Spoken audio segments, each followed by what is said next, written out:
Hey everyone, welcome back to another Wednesday evening live stream. You know us, we are the Shower Door Professionals, and we get together like this every Wednesday because, someone's got to do it, and we're the right people for the job.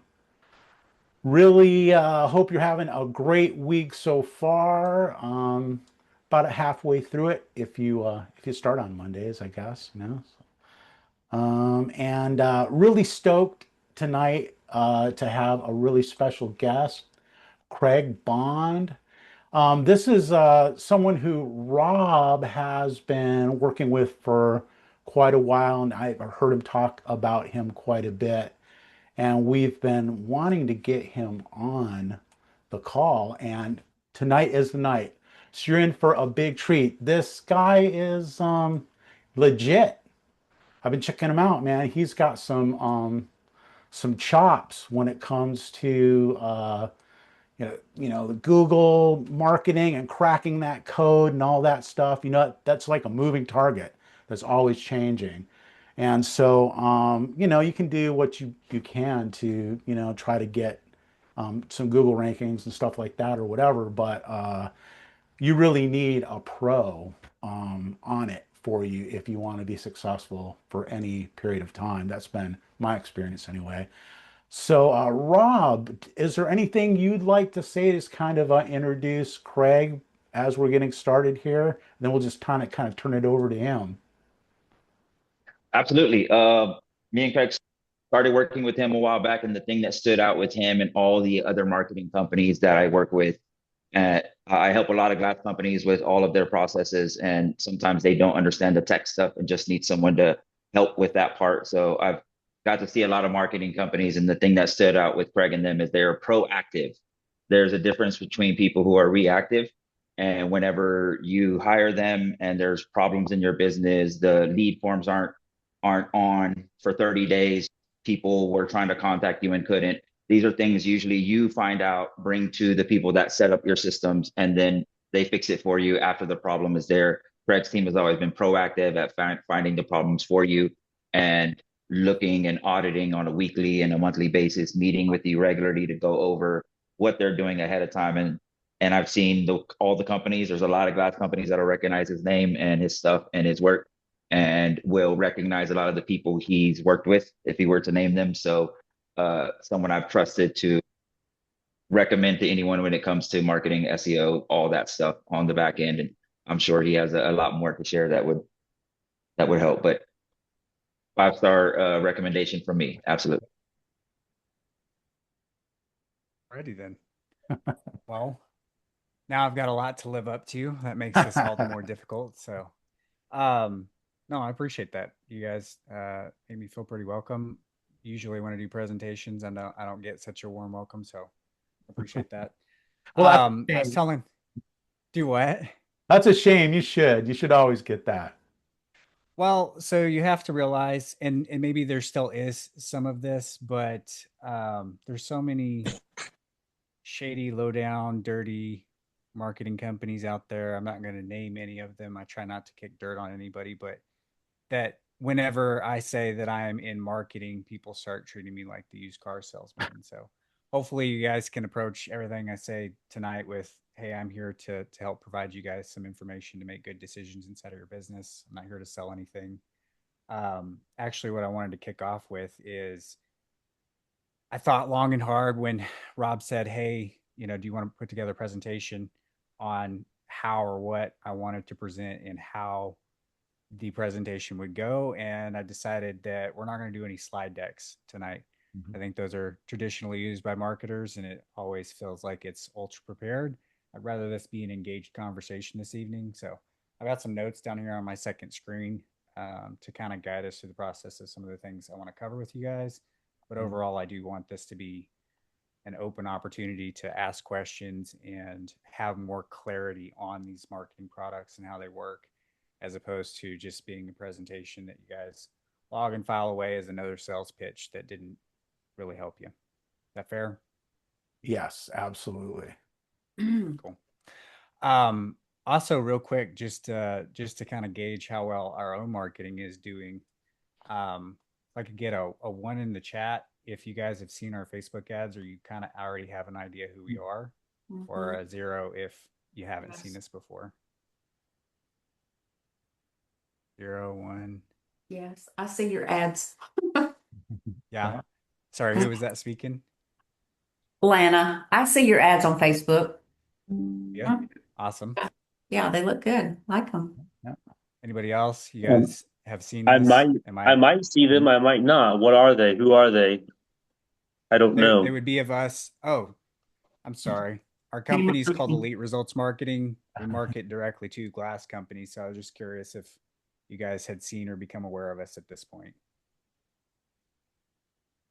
Yeah, Anybody I've else? noticed your ads, like on Facebook. I've seen them pop up. Hmm. I do. Yeah, I've Based seen on them that too. feedback, it looks like we need to do some adjustment to our targeting so we get in front of more of you guys. Yeah, I had somebody reach out to me that said they're working with other glass companies. I don't necessarily remember who, but I kind of told them at this point we're still working on organic and just zero paid stuff. But it could have been you. I don't honestly remember, but that's all I can remember or think of. Okay. No worries. And then I see a couple of familiar faces in here, but just out of curiosity, if everybody could give me an idea, where are you guys located? What glass products do you offer? Obviously, we're here for shower doors as far as a group goes, but what other products do you offer, and about what size is your company? You can drop that in the chat, or if guys want to open your mic and say something. Mhm. I know. I own the shower door shop in Mobile, Alabama, and we primarily sell heavy glass shower doors, some semi and framed, and then we also do mirrors. We do custom mirrors and we do frame mirrors, and that's it. And we have 13 employees, including myself. Mm, Um, that's it. Nice. Very good. Very good. Mhm. I'll go next. All right. Yeah. I'm in Monterey, California, and we're a full service glass shop. We do shower doors, mirrors, window repairs. We don't sell any windows, but if it breaks, we fix it. And we used to do a lot of commercial. We got out of that, and we're just a three-man shop. Gotcha. Started by my parents in 1952. So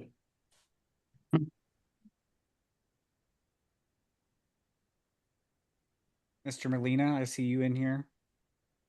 Don't be shy. Jump on in there. Yeah, how's it? You guys, all Um, you guys can we're talk. from I'm from Carmel, Indiana, which is basically Indianapolis. When we specialize in residential glass, mainly shower doors, mirrors, some insulated glass, some very light commercial work, and we have about 20 employees now. Good. Very good. We're in North Central West Virginia and Fairmont, West Virginia, and a lot of shower doors, commercial storefront, full service glass shop, no auto, a lot of residential and commercial work. Very good. I'm sorry, what was your name? My name's Mike Mazzellin. The company's called Royal Glass. Royal Glass. All right. Anybody else? No? Ryan? Come on, guys. I said let's make I, this I, engagement. I put it in the chat for you, but we're a residential construction company specializing in shower doors, mirrors, shelving, specialty trade stuff. But we're trying to target glass work specifically and move into handrails and all those sorts of fun things with higher price points. But we are still stuck in the specialty trade kind of business with our builders. We're in Beaufort, Georgia. We got about 12, I think 12 or 13, probably I think 13 now, including the owners, which are my mom and dad, trying to kick them to the curb and grow a little bit more than we have organically over the past 20 years. But it's that's where we're at. So all marketing and sales and thing are all marketing and anything like that is done through me just on my own time after hours. Can't seem to get an allowance for that. We'll say. So that's where we're at. Okay. So far, judging the room, everybody has a pretty centric focus on the frameless shower doors or residential at the very least. Yeah. Okay, good. That helps me so I make sure that I cater. Um, Obviously, we support companies that do shower doors, but we extend into full service glass. And we're actually starting to move into some auto glass as well. So, anywhere along those lines, you have questions, let me know. Um, that took longer than expected. So, if everybody's comfortable with just using the chat so we can quickly pop in answers out of curiosity of the marketing that you're doing yourself or paying for, like what advertising services are you using right now? You doing Google ads, you doing billboards, radio, TV, etc. Sorry, I'm just resetting the focus on my camera for you guys there.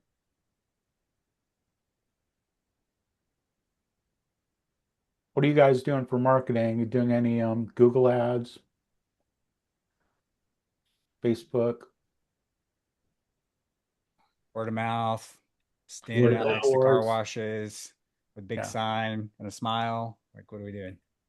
Yeah. Ours is all Google ads. word of mouth, and then any sort of free stuff online. So any sort of social media that's free that I can do in my own time, and then referral stuff, and then just having a presence online is to the best of our abilities. You know, we have somebody that hosts our website for us. One of my friends that's redone our website for me a couple times now, and then um, just anything like that, you know. So pushing out as much free stuff as possible that doesn't require being paid for yet. So Very good. I see local newspaper, billboards, Google campaigns, $1,500 a month, LinkedIn targeted ads. That was from Ryan. Curious, Ryan, how are those working for you, and who or what are you targeting with those? Yeah, so my web developer's taking care of that. We've only started the LinkedIn targeted ads 1 month now, so I don't have a lot of feedback or traction on it yet. But we're specifically using that to target general contractors and property developers, specifically for that target market, whether it's storefronts or fit ups for mirrors and showers in new development stuff. So I don't have much feedback on that yet. Perfect. I'd love to link up with you later and find out how that goes for you. We've got some ideas around same concept, but leveraging Instagram, Facebook to try to target contractors. We're looking at doing that in the next month, as well as trying to turn that into the social aspect, but we haven't got that far yet. This month was just a LinkedIn campaign. Awesome. Okay, so good mix of organic and social. Sounds like some local newspapers and billboards. Curious, Lana, how's the newspaper and billboards working overall? Doing very well. The newspapers actually, the public newspaper kind of went away a couple of years ago, and so we have more of a social newspaper, and it is presented like a magazine, but on a larger scale. So the subscriptions are for the more affluent people that buy the subscriptions. So we get a lot of business from there, and we have an ad that comes out once a week, and it's usually focused on the season or the occasion, whatever's going on in this area. And it has been really, really good to us. In fact, the readers, we have this little contest, I guess you would call it, for Mobile County and Baldwin County, and it's called the Nappies. And the people that read and people in the community, but mostly the readers, they nominate the best of the best in every field, whether you're looking for a doctor, a lawyer, somebody to build your house, somebody to put in your shower door, remodel your bathroom. And we were nominated for Best Bath in Mobile County this year. And so we're in the running to win. And I think there was originally 33 companies in it, and we're down to the top 5 right now. So a lot of people know about us through this newspaper magazine. And so it's a big deal just to be nominated and then to be a finalist, which we are. So that brings a lot attention to us, that we're going to be in this award in about another month. And then the billboards have been great to us, and we usually do those for seasonal occasions. We do a lot of stuff for Christmas and Mardi Gras because those are the big seasons for us here in Mobile. Gotcha. Yep. Well, congrats on coming down into the finals, and Thank you. cross We're our fingers for excited. you. Cool. So when we talk about marketing, I'm going to quickly cover that my playground or our playground at Elite Results Marketing has been traditionally search. I used to just say that was Google's search engine, and that has progressively started moving into some other fields as well. You've got ChatGPT and DeepSync and Perplexity and AI searches coming up. Google just launched their Gemini function for search as a beta. I've been participating in that for the last couple of years. So my landscape is changing a little bit, but I don't do anything inside of social. I don't do any of the um, billboards, and there's now digital like video advertising on Hulu and those other placements. Um, but that doesn't mean they don't work. Clearly, Lana is using news articles or newspaper articles and stuff to help her generate business. We're using word of mouth. Like there's different ways that marketing can be useful and effective. And so, again, when I sat down to put together this presentation, I didn't want to just tailor it just to what we do. There will be some focus on that, and I'm happy to answer any questions in line with the products and services that we offer to help guide you on what makes sense and doesn't for your business, for wherever you're at in your business.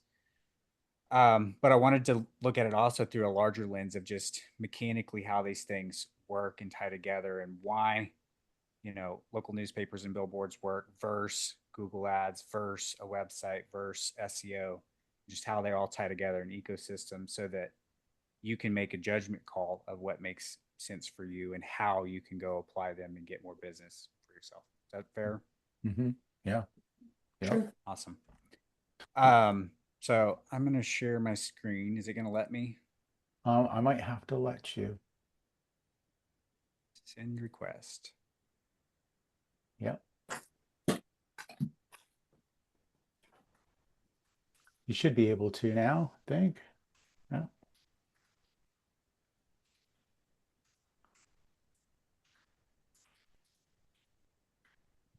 Now, if you can see, let's roll. Yep. Beautiful. All right. So my handwriting is atrocious. You'll have to forgive me on that. If you can't read something that I wrote, just ask. But again, as promised, no slide deck tonight. I'm just going to draw some things out. And the first concept that I want to go over is not one that I came up with, but I think makes a lot of sense. And the way it was representatively shown to me is in this pyramid style. Let me make sure we adjust this for follow so you guys can see. See this pyramid? Yep.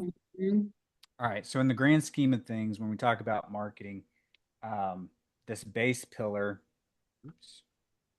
is going to be reputation. Presumably it's spelled right.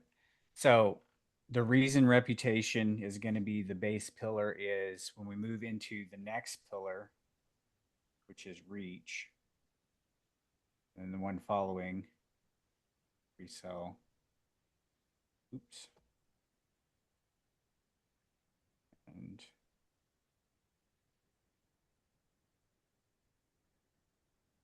referral. So this was introduced to me as the 4R framework. So reputation, reach, resell, referral. Reputation is going to be foundational because when we move into reach, realistically, this is the pillar that I have the most control of as a marketing company, and happens to be the one that everybody attacks the most aggressively. I mentioned that we're running ads, and whether you've seen me on Facebook or not, I think we've generated a list of 2,000 some odd companies that run glass, and most of their interest seems to be very much towards ads. They like this idea or concept that ads are going to magically fix their business. But the problem is, compounded on a bad reputation, we're just telling more people that we suck. And we don't want that. Right. So our core focus, if we want to grow and scale a business, no matter what kind it is, whether we're talking about a glass company or an HVAC contractor, dentist, is we want to make sure that our reputation is solid. Presumably everybody on this call is taking care of their reputation, they're doing things, they have things in place. There are mechanical components from a marketing perspective that I touch that fall into this category as well. That's going to be about reviews. And I think, unless I'm mistaken, Rob prepped you guys on the fact that there's been some changes in the Google ecosystem where you've got people that have 4 or 5 reviews outranking people that have hundreds of reviews.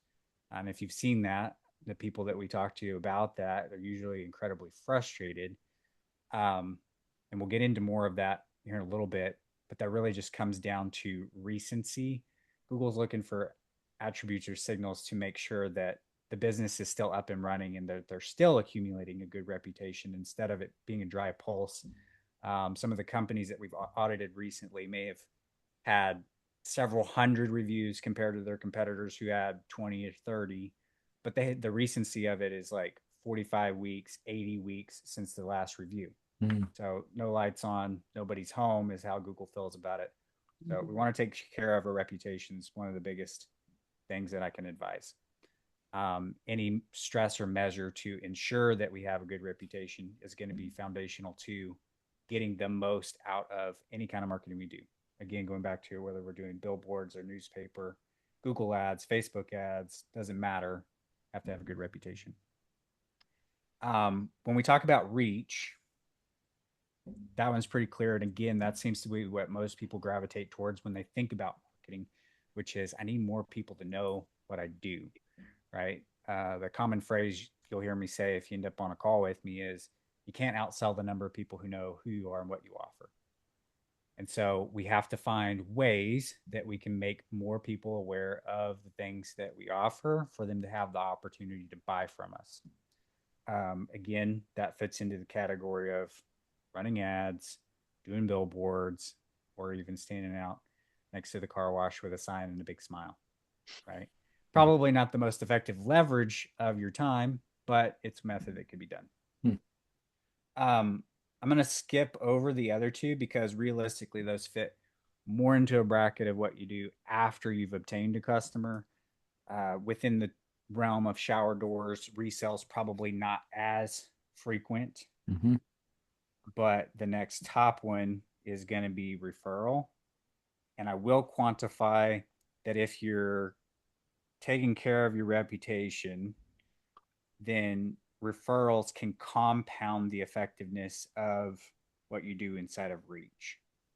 And what I mean by that is if we spent, I think somebody threw out a budget of like $1,500 a month on Google ads and we generate, I don't know, 20 or 30 customers out of that, that can come at a cost. And say we did those numbers, we spent $1,500 and we generate, let's call it 10 qualified customers. That's $150 per qualified customer, right? But if each one of those people sells us to someone else, then we can cut that advertising budget in half. And so it makes our marketing more effective. So referrals, a great thing. And again, it's tied directly to reputation. So that's the first framework that I want to introduce. I'm going to stop here for a second and ask anybody if they have questions. That makes sense. It's pretty clear how these things tie together as far as growing and scaling a business of any kind. So when we're talking about like improving our reputation, is that through getting people to give you reviews? What's the most effective way to like improve that reputation? So again, it depends on the lens that we're looking through, right? So for me and what I'm actively promoting or helping my customers with, it would be getting reviews on Google. We've now shifted to requesting everybody also focus on reviews on Facebook. I used to promote that nobody really looked at or cared about Facebook, but the problem is that these AI search engines are using a lot of Bing results, and Bing directly pulls Facebook reviews. So our general recommendation has shifted that in this order, you would focus on reviews on Google, reviews on Facebook, and reviews on Yelp, because Yelp is also playing a part into some of those AI searches and how you're coming up there. So through the lens of what I sell or offer, that's a mechanical control of reputation.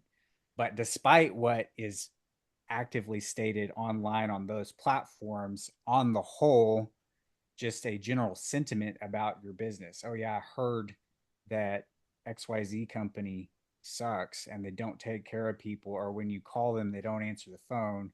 That's going to have a negative effect on any additional marketing that you're doing.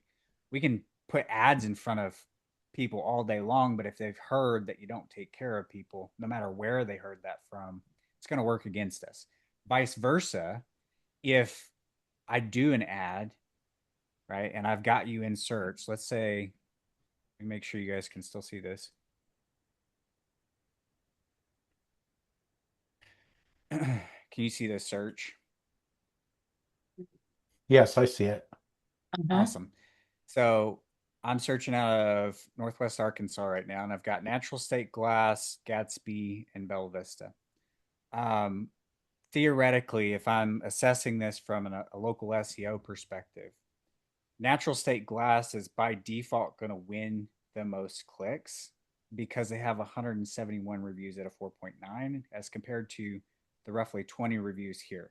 So even though they all share similar visibility attributes, they've worked just as hard to make sure that they show up and they rank really well. Even if Natural State was at the bottom, they would potentially win the most clicks. And another one that's kind of a more stark example, we haven't always worked in glass, and I have legacy customers. And this is one of them. This is BBB Septic. And they have 1,000 reviews at a 4.9 versus the next runner up is 411 and then 8. So all day long, they attritionally win more clicks through their website. But again, that's one representative lens. If I've heard terrible things about them from people because he doesn't do good service, which is not the case. They're a fantastic company. But if I had heard that, I may still skip over them and continue on down to the next one in line, right? So there's multiple lenses you can look at it through. On the whole, any way that I can keep my company in good standing, reputation is going to attritionally work for me or against me. Does that answer the question, Chris? Yes. Yeah, thanks. Awesome. Any additional questions? Nope. All righty. So with that framework out of the way, the next one that I want to introduce to you is just kind of a clear understanding of 3 mechanical components. And again, this is more in line with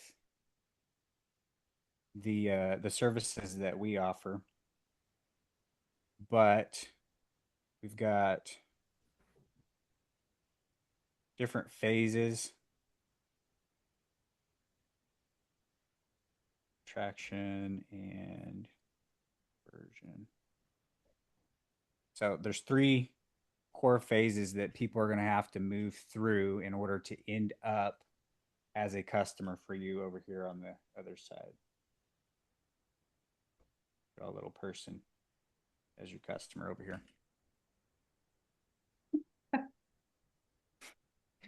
Don't make fun of my stick figure, Lana.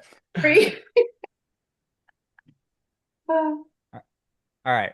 So again, awareness is that reach perspective from the last framework, right? And then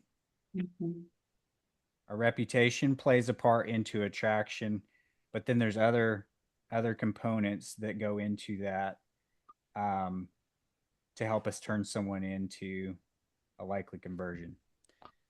And the reason I want to talk through these are, again, I feel like so many people place so much emphasis on awareness of hey, if I can just get more people to be aware of my company, I'm going to make more money. And on the whole, this concept is not incorrect, right? If you run ads, if I gave you a budget of $100,000 that you could run on Google Ads, and I said, run it to your website, you're going to get a measured increase in effectiveness. But if we look at the entire framework all the way through, we'll find that before we want to increase awareness, we want to button some other things up. And so, something that you'll find that I promote often is making sure that our website is set up correctly. I'm going to give you, I really love harsh contrasting examples because they showcase levels of importance. And Brittany's going to laugh because I legitimately use this as an example on one of our calls when we did an audit the other day. I've got these varying levels from, call it pro, since you guys are the shower door pros, to pony. And the example being, if I send ad traffic or traffic off of a billboard or point someone to my website from any traffic source period, I'm somewhere between pro and pony. And what that means is from running Google Ads to a website, let's say we're bidding on the terms custom glass shower doors, and somebody lands on my website and it's just a picture of a pretty pink pony, how many opportunities are we going to create for ourselves? No matter how much money I throw at it. Probably not too good. Probably not too many, right? Yeah. And that's presuming that I can even get Google to show my ad, because they'll probably realize pretty quickly that people don't like it. And that'll make more sense as we move into the grow framework in a second, which is arguably the strongest one that Elite is built off of. Pro is entirely different. When you show up to the website, it's easy to navigate. It's clear to understand that you have the product and service they want, and they have clear direction on what the next action step is. And we've removed all the friction points that could come into play, preventing us from making a decision to try to engage with you to do business. I made it simple to understand that I want you to call us. I've laid out for you how that call is going to go, right? You have an idea of what the product is and how quick the turnaround time is. Like, so we're somewhere between pony and pro at all times. The objective is to be closer to pro. And for the 0 results you get over here on pony, you'll get 10 or 100x results with pro. And so awareness is important. We have to create that awareness for reach, but this plays a part into the attraction. And again, I covered some of those points somewhat indirectly when I was describing what a pro website looks like. When they get to the website, we're clearly articulating the product and service that we offer. They know that you're in their area. You know that they have the specific product that they're looking for. So I may be looking for shower doors, but maybe I'm a little bit more versed, and I know that I'm looking for someone that can offer me a steamed shower enclosure that's gridded and with particular hardware finishes, right? The more clearly I can tell them that they're in the right place, the more likely they are to stay. And then again, clearly outlining for them, why we're likely the best company to work with.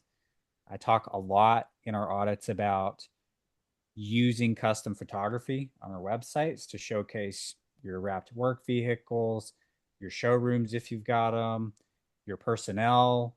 All these things play a part in this person making a decision on whether you're an attractive business to work with, right? And then getting into the conversion part again, clear action steps on what to do next, how to reach you, giving them multiple ways to reach you. That's been an important one. And quick shout out to the product that Rob offers with follow up. Being able to call, fill out a form, or use a chat widget that moves directly to text, super important. We're promoting all of our audits and all of our website builds to push people towards having availability to connect with them where meet them where they're at, in other words. So example being, I run a business. I'm busy all the time. From sun up to sundown and running like mad. I do not have time to fill out a quote and have you get back to me at your leisure. And I do not want to text you because I have enough text threads, Slack messages, and emails to go through as it is. I'm going to pick up the phone and call you. So that's the method that's going to work best for me. My wife, happy birthday to her. I didn't say that, but it's her birthday today. As soon as we're off here, I'm going to take her to dinner. She is a fantastic social butterfly, but for some odd reason, she just hates talking on the phone. So if you offer her that the only way to converse with you is through the phone, she's going to pick another company, I promise. Mm-hmm. But if you tell her you can text, you got her hook, line, and sinker. And then some people, they don't want to be bothered. They're not really looking to make a decision immediately. They'd rather just fill out a quote. And then something that I've been keeping eyes on that Mr. Molina is doing is giving them an option to schedule when that call takes place. I think that's another fantastic option, and it seems to be working pretty well. What are your thoughts, Mike?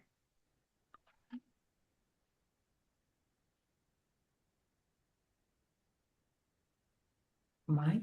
Anyone want to talk to me? Or he's using the chat. Either way, again, based on the conversations I've had with him, I think that's another pretty decent option to keep eyes on as far as ways to meet people where they're at, where they want to communicate with you. Before I jump into I'll set it as a hook to come back to. Another framework that we talk through a lot, and I'm going to dance to it real quick and then right into grow, is our AAA framework. So accuracy of the information that we put out online. Again, this is all through the lens of products and services we offer. So it's digital marketing, but how accurate is our information that plays a part. It's critical, important. We don't want information out there that's inaccurate about our business. That could be down to like the hours you're open, because it's going to cause confusion. It can lead to negative impacts to your reputation, for example. You put out the wrong hours that you're open and then you don't answer the phone.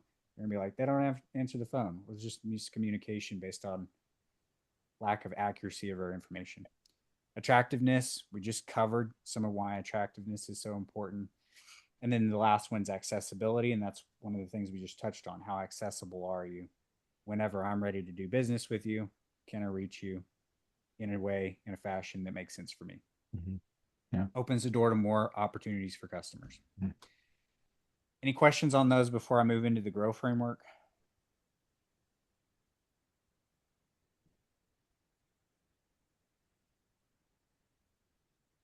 Going once, going twice. All right. Grow framework is my bread and butter. This is a term that I coined very early in the company. And I'll give the briefest of backstories on where and why it came about, and give you just a little bit of insight on who I am and how our company came to be too. So I was telling Chris before we got on here, I spent almost a decade working for Walmart in their home office before I started this company. I started as a very low level data technician. By the time I left, I was a senior systems engineer for their mainframe. Primary reasons I left was I was really good at my job. I got called in the middle of the night a lot, even when I wasn't on call. I had a kid coming along and I wanted more time for the family. So I started this company. But when I chose this as a profession, it was primarily because I understand data analytics and how algorithms work really well. My primary job working for Walmart was babysitting developers and understanding coding languages and fixing things. So when I first jumped out and started doing search engine optimization, I never really had any trouble with getting people ranked. That was always something natively I could get done really quickly. But I noticed that when I first started the company and we worked with all different verticals, that part of the customers would rank really well and then they would stay with us. And then part of them would rank really well and then they would leave. And so when I started cross-correlating between what was the deciding factor of whether they stayed with us or they left, came down to whether they were getting more phone calls and form fills. And I was like, well, I don't understand. They've got plenty of visibility. We just sort of talked through some of the reasons that would still not go ahead and create more business for them, right? Poor reputation, or just limited or lack of reputation as a whole, lack of attractiveness of their offer, their product, the layout of their website, etc. And so I started drawing a matrix of the correlating factors, and I put together this framework to help me diagnose and understand what levers I need to pull so that I don't just get you more visibility online. I'm able to help you translate that into more opportunities for your company so that you generate revenue. So GROW stands for, and it's going to have to be altered now, but Google back relationship optimization, or GROW for short. And it was catchy because who doesn't want to grow their business, right? That's right. That's right. So Google relationship optimization, what I realized was, and you guys tell me if I'm wrong. Again, I want this to be engaging. If you have questions or you think I'm wrong, please stop me at any time. But I summarized that realistically, Google is a business. Like, first and foremost, they are absolutely 1000% a business. Mm-hmm. Part of us get the misconception that we're offered a free service. Mm-hmm. And to a degree we are, but I can go out and I can search Chinese restaurant near me, and I'm going to get the best search result for me. And if you do a search for you, you're going to get the best search result for you. And as long as they do that accurately and well, we don't go use some other search engine like DuckDuckGo, Bing, whatever. What that affords them is that then creates a monetizable asset of an audience that they can then sell ads to businesses like mine and yours. You guys with me? Fair? Beautiful. So with that in mind, I started picking apart and realized that they do actually genuinely care about who they're putting in the top of the search results. And this framework works whether we're talking about paid ads or we're talking about organic SEO of any kind. Ultimately, they want to pull the best result for you based on the information they know from the little spyware devices we carry around in our back pocket, past search history, past buying preferences, your current location, etc. Mm-hmm. I took that and I went, okay, cool. How do I align my business interest, or your business interest in this case, with theirs so that we get more what we want and they get more what they want? And mechanically, I found that there were 3 core pillars that we were going to tug on. So the very first one is, I'm gonna shorthand it. We'll call it CAT, but it's categorization. So I need to accurately tell Google who we are, what we offer, what it costs, where we service it at, as exhaustively as possible. Tell them about our products or services and our company so that they understand how to pair us with the right searcher. Does that make sense? Yes.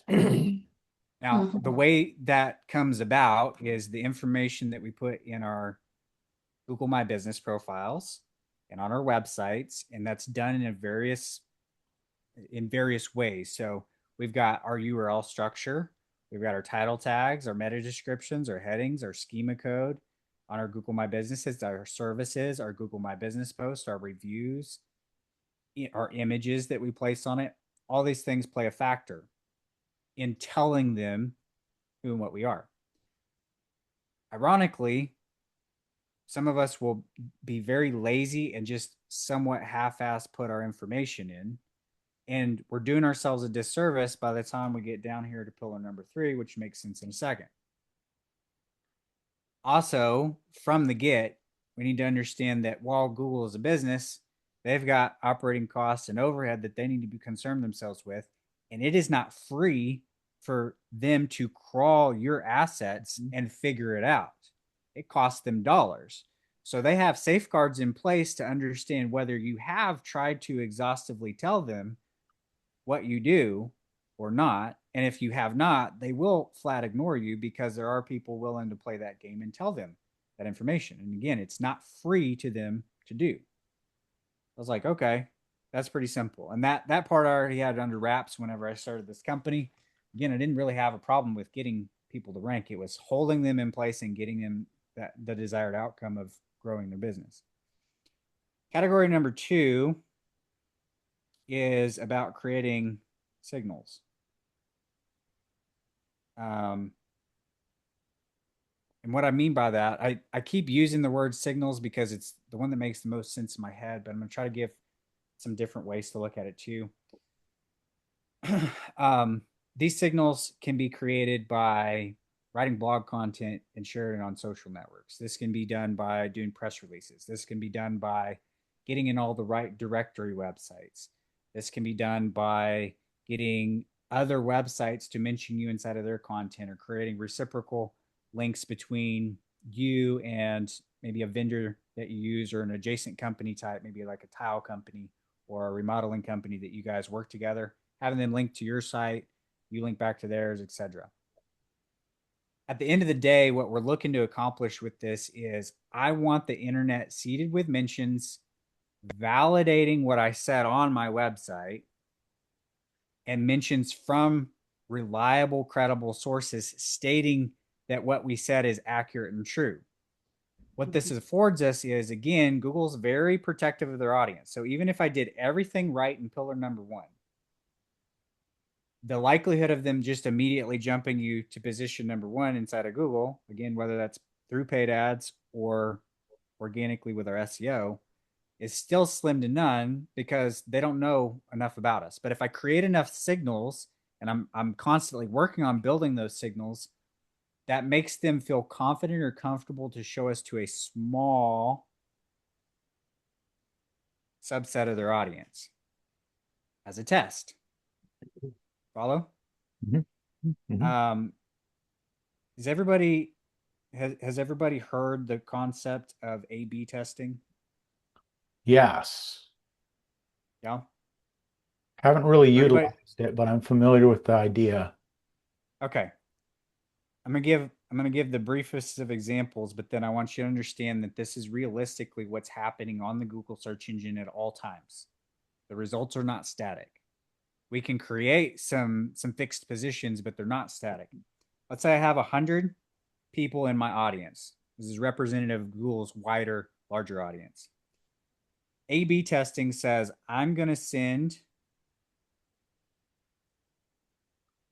50% over here, 50% over here, and then I'm just going to watch what happens. So we've got site A and site B. And then based on how people react, I'm going to slowly start making an adjustment so that I'm going to, instead of sending 50% to site B,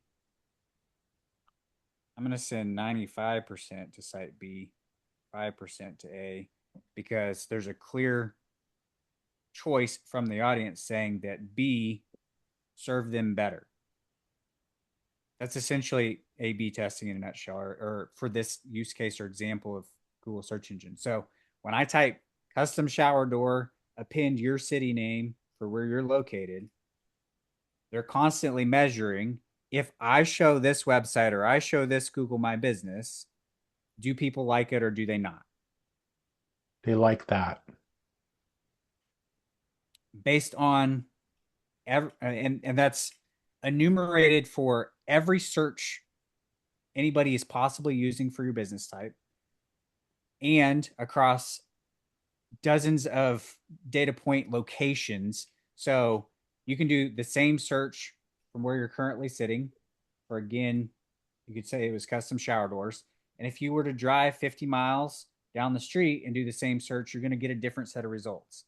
The results change and the fixed positioning changes based on where you're located, what keyword was searched, and what everybody seems to showcase through their engagement they preferred. Again, tying back to the fact that Google is a business and ultimately they want to serve the best result. They're constantly measuring those things. So We use signals to get introduced to a small subset of that audience so we can start being A/B tested. And then the way I explain this is my objective from here is I want to earn more thumbs up than thumbs down. Mm-hmm. If someone comes to my website for custom glass shower doors, I want them to know what the next action step is. I want them to know we have the product and service, and I want them to call us, start a text message with us, or fill out a form to get a quote. If we do that, we accomplish that, Google measures that as a thumbs up. We satisfied the search. If they get there and they're confused, they have no idea what's going on, and they hit the back button and they go to somebody else's website, that's a thumbs down. We earn a lot of thumbs up. We get shown to more people. We earn a lot of thumbs down. We get shown to less people. Mm-hmm.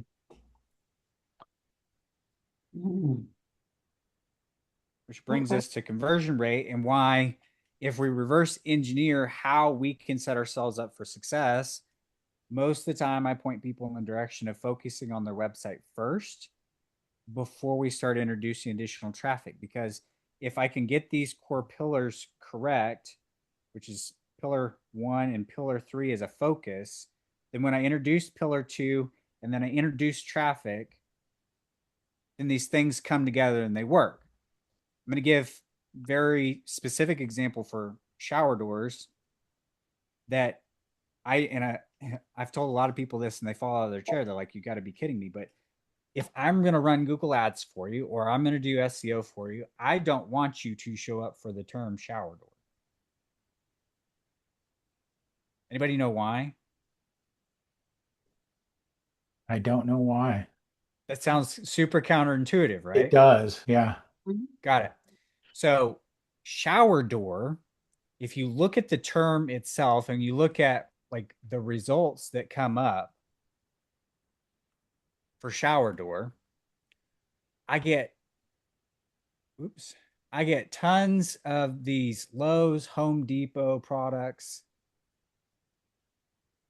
right? Mm-hmm. I don't see any local businesses hanging out in here. That term has it's a broad meaning. We could be looking for a definition. I could be looking for an image. I could, and this is what Google has apparently deemed is the case, likely be looking for, I want something that I can buy from Home Depot or Lowe's and install myself. That does not have enough specificity to what you guys sell.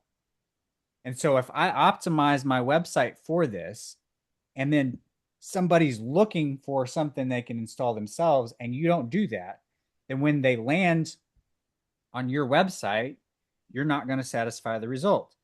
So if I categorically got myself set up for shower door, then when they get to the website, I'm going to get a thumbs down.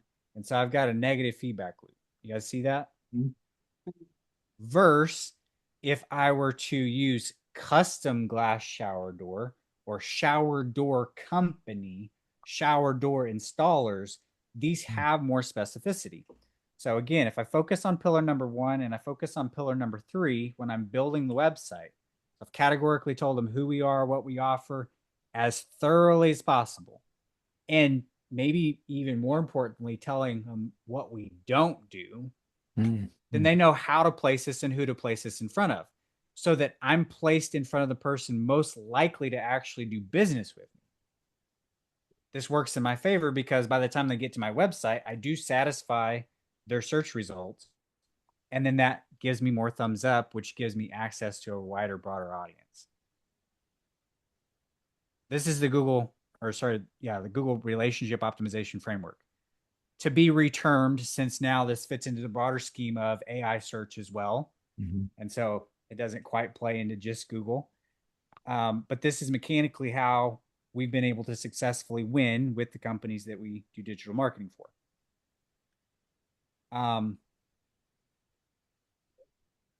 Scale of 1 to 10, throw 1 in the chat if that's more clarity than you've ever had on how Google search engines work, or search engines as a whole work, and kind of the key pillars or toggles that we're using. Daniel says 10. Love it. I presume 10 means good. He meant to say 1. Oh, I haven't been watching the chat. I apologize. You can visit one of our websites and give us raw feedback. Use us as an example. Yeah, who wants me to pull up their website? We're gonna take a quick peek and we'll diagnose some of the elements. Mhm. You want to drop it in the chat for me? I'll open it up. Okay. I'm not sure if I misunderstood you, but yes, that was the most clarity I've had. So a 10 being the best. That's right. I knew that's what you meant. Yeah.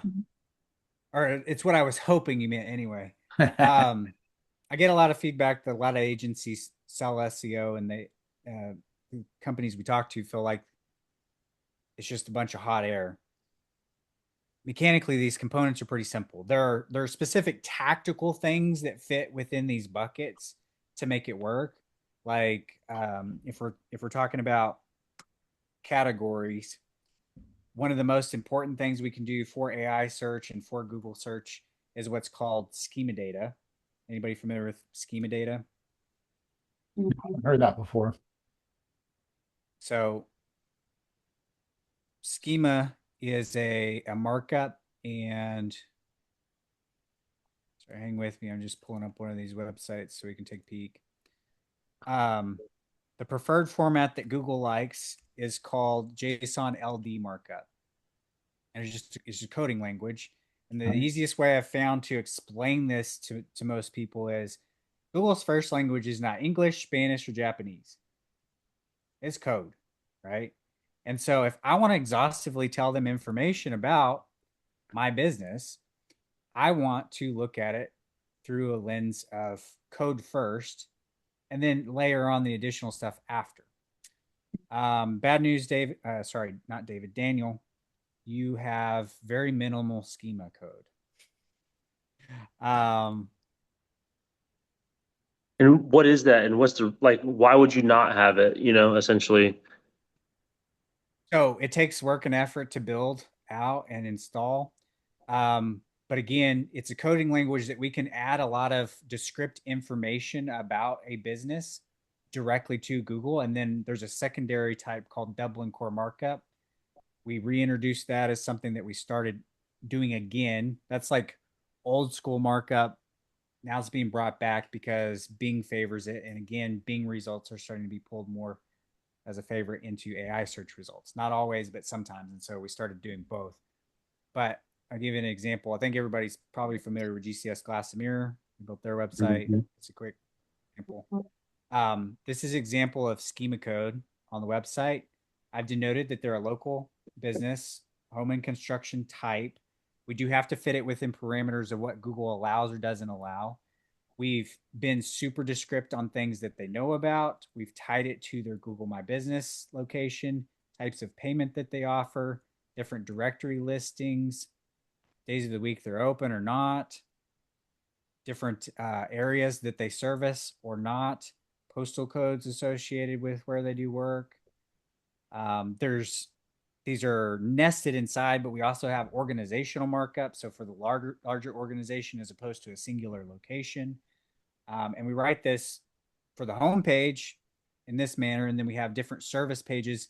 And so the benefit of this is I can pass a significant amount of information in coding language, which this is how it's written over here, versus what would be a super poor experience for an end user coming to your website is having miles and miles of text to be as descriptive as we're being in the coding language, right? So just another way we can layer information in without making it a terrible user experience for the end user. Because again, if they get there and we're trying to tell them everything about us in a just miles of text way, they're probably going to leave because nobody wants to read that. Makes sense. That's smart. That's fine. Okay. Anyway, that's one way to do it. Couple other ways that we're passing information. Again, using Noble as an example here is I've got a partial match for glass, and more importantly, you say custom glass here. So that's going to give you an advantage. We're already relaying some information through the URL structure, right? And if I go into shower enclosures, we've specifically said shower enclosures. That's good. If I pull up this little tool that I use, I see that the title of this page is shower enclosures. So that's good. It has your business name in it. We're denoting a location in here. We're saying custom glass. This is maybe a little bit over optimized considering this page is supposed to be about shower enclosures. I don't want to mention anything about mirrors. You should theoretically have a separate mirrors page and then have that in there. Curious if they use the same one there. Yeah, so we don't want to recycle these. We want these to be very specific, one to each page. Heading structure. Easiest way I've been able to explain heading structure is a lot of website developers or templates for websites end up using headers just to change the size of the text. And that's what by default it has shown up. But actually, one of the ways that Google's able to quickly reference what's going on this page and what this page is supposed to be about is through heading structure. So H1, there should be one H1 per web page. And that H1 should depict what this page is primarily about. And then H2s should be supportive of the H1. So think about it like you've got your title of your book, and then you've got your chapters and subchapters. This goes down H1, H2, H3, H4, H5, H6. And it's not just about changing the size of your font. It's actually creating a hierarchy of how this page is read so that the bot understands what the page is about and how the content's structured. And then we have the content on the website itself. That's also important. One of the examples that I use on how easy it is to change the context of a page through just some simple tweaks to words is if I said the word diamond, what comes to mind for everybody out of curiosity? Diamond? Jewelry. Yeah. Jewelry. A rock. A rock. Okay. Valuable. Valuable. High-end. So In the glazing tilted. industry, the diamond fusion stuff in the glazing industry. Yep. There you go. If I put fusion in close proximity to the term diamond, it changes context. If I were to put baseball in front of diamond, it changes the context. Context. And so the content that we're actually writing matters as well. We want to make sure that it's framed with and uses what's called entities to help shape and structure Google's comprehension or understanding what's going on. So there's some clear ways that we can address pillar number one. Looking at the website as a whole for pillar 3, fun fact for your guys' industry, about 60 to 80% of your traffic is going to come through mobile. So always start with looking at mobile. On the whole, you're doing some things really well that a lot of the people that we audit do not. I'm going to pick apart some of the things for you. So something that you're not doing that I see happen a lot is people trying to over showcase their brand or who they are first. I don't know how many websites they get on and it's just like a big image of their logo. You have compressed that up into the top left. I like that. What I tell people is if we're getting the right people to your website, which are people that don't know who you are, they don't care who you are until you satisfy, are you the right kind of company and do you have what I want? Until we satisfy that question in their mind, they just simply do not care. So I don't want to misuse the space we have here before they scroll, because subconsciously, whether they're intentionally thinking about it or not, everybody has questions when they get on a website of, is this the right kind of company? Are they the right kind of company in my area? And then the next question is, do they have what I want? And then it's, is this the company I want to buy from? And they start using additional clues on the website to help them from there. And then how do I take the next step is the very next one. So for here, given an assessment, King quality doesn't directly help me understand. I would say that your text here is probably not likely to be read or not as frequently as we would like, which is relaying some of the information that I need to know about whether you're the right kind of company. Your imagery in the background is helping to showcase that. So that's a good thing. But I would de-emphasize this and make sure that this part is able to be read. Your call to action button, while it matches your color palette, overall is a little bit muted. And I want call to actions to stick out like a sore thumb. You can't miss them. I want big red arrows pointing. Here's the next step. Please take it. Right? That way, when they decide they have enough information to go off of, they take action. You are capturing, hey, glass company in the area here. But again, I would swap the order of that so that that's showcased here. I want them to immediately see that. The next question is, do you have the product or service I'm looking for? So a lot of people, when they get here, as long as they're good with the subtle cues without scrolling, the next action they do, and everybody tell me if I'm wrong or crazy, but when I get on a website, I go, and then start slowly scrolling back down. Does that sound about right? Yeah. It's I'm bad when Oh, no. bad when you just instantly flick to the bottom and you're just done with it. Well, so things that I'm looking for, and again, you've done some good things here, is as I'm scrolling through in that aggressive manner, I want my subconscious brain to be picking up whether I have got the service or product that I'm looking for. I didn't mean to click on that. Mm-hmm. And having clear heading structures that denote the products and services exhaustively, having imagery that coincides very well with what that thing is, so that I am kind of recognizing whether I'm reading it consciously or not, that you have my thing that I'm after. That's going to keep and hold them on the website to go ahead and finish looking. So if they were after shower enclosure, I think they would catch that. Nice. I don't know what all you do inside a residential glass, but past shower enclosure, if you're going to talk about residential glass, let's break that out into further components. That's pretty broad. Let's make that more specific. Is that windows and doors? Is that something else? Like, let's be super specific what residential glass is. The worst when I'm auditing glass companies is I see residential, commercial, and that's all it says. Those are our services. I'm like, what does that mean? I want to convey to them what you offer so that I can satisfy, yes, I have the product you're looking for, and hold them there. Yeah. Now, the next question that they're going to have after they decide, okay, yeah, I'm looking for shower enclosures, is they're looking for subtle context clues on why they would choose you as a company. So this is where layering in reviews and feedback that you've had is important. This is where showcasing industry awards and associations that you have. We want to start layering in trust signals. And another one, again, you heard me preach it earlier, is custom photography. Okay, I see you wearing a polo with your brand on it. Let's see your guys who's doing the installs. Let's see your wrapped vehicles. Let's see your office. This is going to help promote you as someone that I'm happy, excited to come into my home. Most especially since after COVID and everybody and their brother has started some kind of construction company.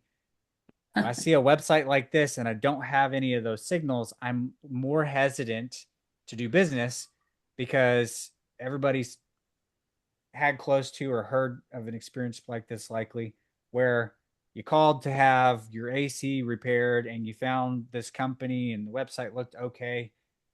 Not really anything to tell me who they really are, but they've got a website. So, okay, cool. I call them, and then the person that shows up is Billy Bob Joe, and he pulls up in his broke down Ford pickup truck. The door opens and beer cans fall out, and he climbs out, and his plumber's crack is hanging out, and his beer belly is hanging out, and he's like, I'm here to change your AC. And you're like, what the hell? I'm not confident or comfortable with you coming into my home. So let's provide them some trust signals of like, no, it looks like clean professional people that are going to show up and do a good job and showcase your work. People can tell the difference between stock and custom photography. There's a unification that comes together with your images that can be conveyed. And if you can walk away with a gold nugget here, I think this is going to become even more important as we move more into the AI digital age, right now you can create some hyper realistic photos and videos with AI.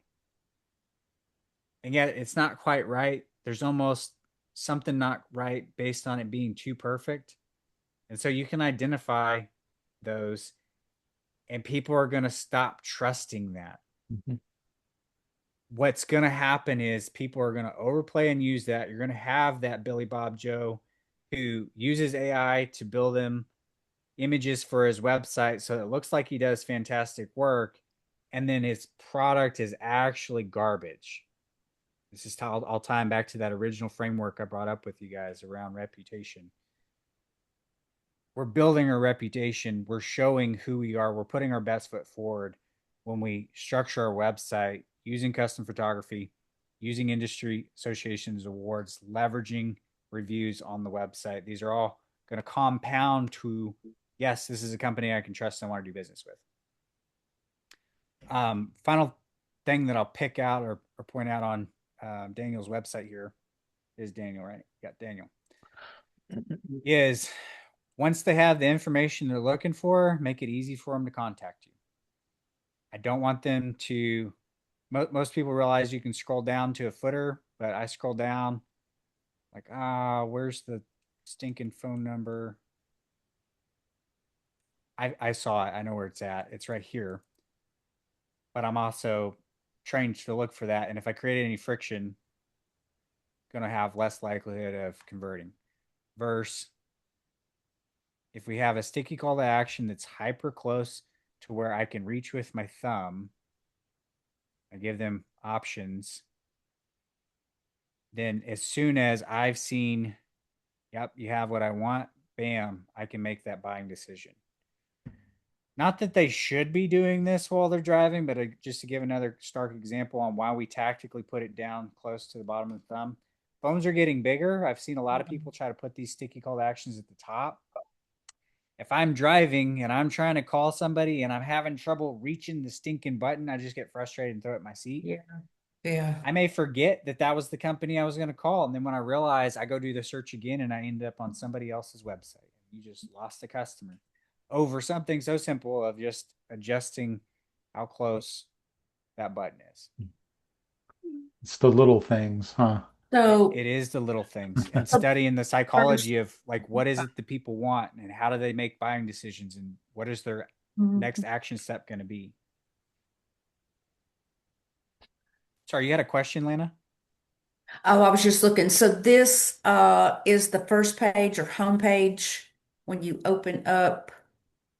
Okay, I see now. Okay. So if they land right here, they can automatically dial right away without scrolling down if they with their thumb. Precisely. See? Okay. And That- it sticks with them no matter where they're at. So if Oh, I okay. It stays at the change bottom. pages, Oh, okay. I That's don't want it to be intrusive, but I want it to be yeah. bold and clear, hard to miss. And I want it to be there available as soon as I've picked that lock. I hit that last tumbler pin I like and I that. know I'm ready to buy from you. Bam, I know exactly how to Yeah. get a hold of you. I like that it stays there the whole time, no matter where they're scrolling. Yeah, that's very good. And GCS has a preference towards phone calls is when we have theirs set up like that. But to go back to the point about accessibility, the ideal setup that we have looks more like this, where I've given them 3 clear options that suit them best. Get a quote, send a text,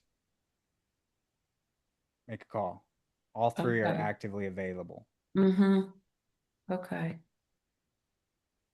Hey, Craig, Again, so we normally go about an hour. yeah, So we're I was getting ready to say, we're a little bit long now. I mean, I don't mind, but that's why we're kind of losing, people are dropping out. no Oh, worries. okay. So don't take it personal. No, not at all. I just looked up at the time and I'm like, it's my wife's birthday. I'm gonna have to get out of here. All right. So Right. last minute questions on anything we've covered, and then I've got something that is useful from a perspective of adding traffic, does dive into some of these components a little bit more on the website that I put together for you guys Nice. But any last minute questions before I tell you what that link is and turn it back over to Chris? I don't think so.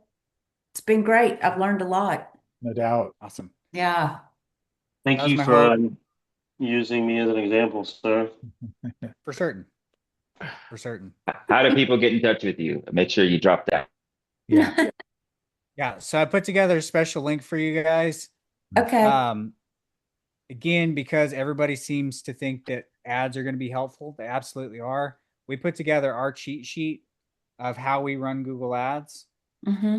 This link is GRO, so made it simple on you guys. Grow showerdoorscompany.com/pro. This offers out here for the next 23 hours.